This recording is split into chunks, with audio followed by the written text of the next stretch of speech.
ťahovaví vtáci.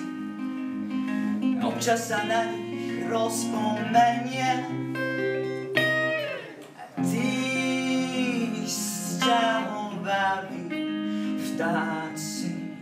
Keď je tam od milekých ženie.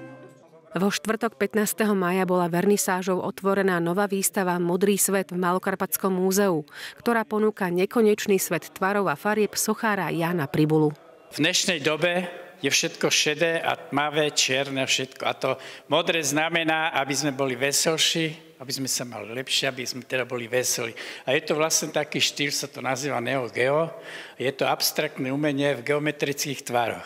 Vlastne vznikne z tých malých kuskov dreva nejaká postava virtuálna alebo abstraktná. No a vlastne s tým pokračujem. A tak sú to nejaké postavičky, takže a dostávame sa potom ďalej do ľudového štýlu. Vlastne sú tam vždy nejaké kusy výšiviek, krížikov, vlnky a takže no taká výšivka. Sú to skladačky, je tam samozrejme inšpirácia ľudskou figurou. Ja som dokonca jednu sochu, keď som prvýkrát videl, tak som povedal, že toto je Karel Čapek. To je tá socha s tým klobúkom, takým typickým. Ona sa volá inak, ale mne hneď to predstavilo českého spisovateľa Karla Čapka.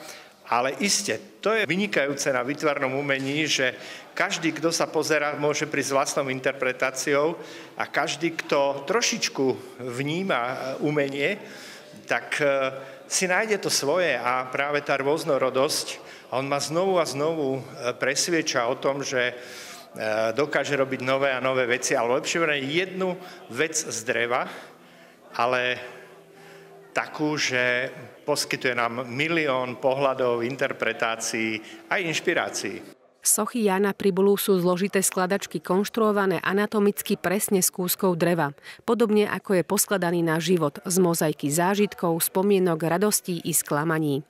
Celý život je pre Jána Pribulu drevo veľkou inšpiráciou. Z maličkého semenka vyrastie veľký strom. Z maličkého semenka vyrastie muž, žena.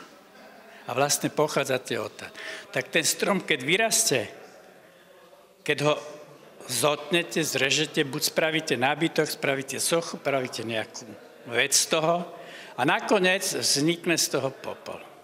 Presne to, čo je život človeka. Tá rôznorodosť a taká tá multiplikácia je veľmi, veľmi zaujímavá. Je vlastne možno v súčasnosti jediný slovenský sochár, ktorý takýmto spôsobom tvorí. Ani keď ho zafarbil na modro, to drevo nie je potlačené. To stále hovorí o tom lese, aby som prišiel úplne nakoniec, o tých stromoch, z ktorých to drevo je a z ktorých on robí sochy. Takže to drevo žije a to je vynikajúce, že vlastne žije svoj druhý život.